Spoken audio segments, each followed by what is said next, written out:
చేయాలని ఉన్నటువంటి 36 మంది ప్రాదేశిక సభ్యులు ఏకగ్రీవం ఒక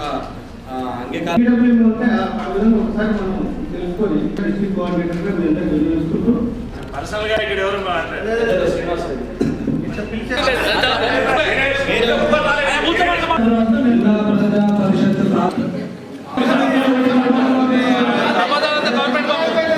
పంచుకుంటామనేది కాదు జడ్పీటీసీ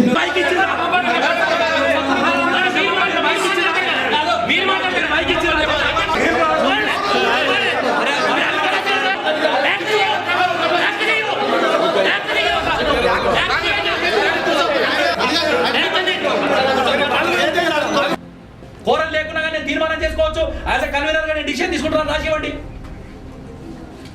ఎందుకు జరిగింది, మధ్యాహ్నం తర్వాత ఎంతమంది అటెండ్ అయ్యారు, మీరు తీర్మానం ఎవరితో చేయించారు, ఎవరెవరు మద్దతు తెలిపారో తీర్మానంతో కాపీలతో సహా మాకు కావాలి. నెక్స్ట్ వారం రోజుల 15 రోజుల లోపల మళ్ళీ జనరల్ బాడీ మీటింగ్ పిలిచి ఇవన్నీ రాటిఫికేషన్ తీసుకోకపోతే మీకు ప్రాబ్లం వస్తుంది రేపొద్దున.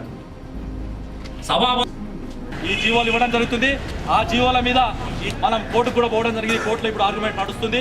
కోర్టు మన బట్టి ఇక్కడికి వచ్చిన వాళ్ళందరికీ కూడా ఒకటి గారి పేరు ఆలోచనతో స్థానిక సంస్థలను నిర్వీర్యం చేయాలని చెప్పి చెప్తున్న కాంగ్రెస్ పార్టీ ఆయన ఇంప్లిమెంట్ చేసిన 73-74 రాజ్యాంగ సవరణ ఏదో దాంట్లో వచ్చే హక్కులను ప్రదర్శనకు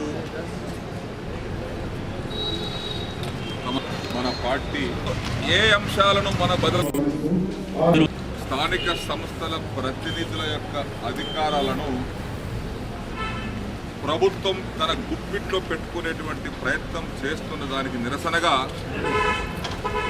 రేపు అన్ని జిల్లా కేంద్రాలలో జడ్పీ ఆఫీసుల దగ్గర కానీ కలెక్టర్ ఆఫీస్ దగ్గర కానీ ఇలాంటి నిరసన ప్రదర్శన ధర్నా చేయమని మనకు ఆదేశం జరుగుతుంది. కాబట్టి ఈ సందర్భాన్ని పురస్కరించుకొని రేపు జరపతలపెట్టినటువంటి యొక్క ఈ ధర్నా కార్యక్రమాన్ని ఈ సందర్భం కాబట్టి సమావేశం కూడా జరుగుతుంది కాబట్టి సందర్భం కాబట్టి ఈరోజు మనం ఒక రోజు ముందు